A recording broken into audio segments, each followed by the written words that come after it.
is a law of nature that what you behold is what you become. It is as unchangeable as Newton's law of gravity. You might think that you can control what you see and how that affects your life, but if you think that, you're only kidding yourself. What we see, what we behold is what we become. But back to our original question, how can I have this total character transformation in my life? It is so simple. He says, listen, if you want my character, make Jesus the focus in your life. Simple as that, plain and simple. This is not theologically complicated stuff. He says, make me the primary focus in your life. Look to Jesus, study him, think about him, talk about him. Let Jesus be the all-consuming thoughts of your mind as you go through the day, as you go about your work.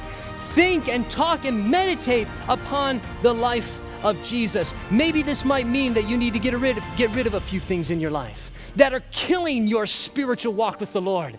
Maybe this means that you need to change the course of your life. Maybe this means that you need to get rid of the pornography in your life that is changing your character from what God wants it to be to what the world wants it to be. Maybe it means you need to get rid of the novels that you're reading in your life that's changing your character into the world instead of a character after God. Maybe it means you need to get rid of Hollywood out of your life and all of its mediums and all of its forms so that you can have the character of God instead of the character of Hollywood. What you behold is what you become. And if you want to be able to come to the judgment and have the King look upon you and see that you have the wedding garment on, turn your eyes to Jesus.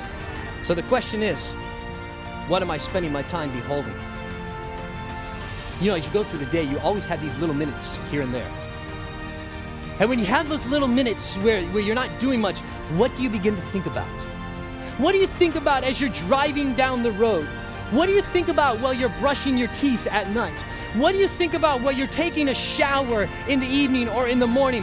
What do you think about as you're walking down the road observing nature or whatever it is? What do you think about in those scraps of moments as you go through the day? And I believe if you're honest with yourself and you begin to reflect upon this, you will all of a sudden realize where you are, why you are at where you're at in your spiritual experience.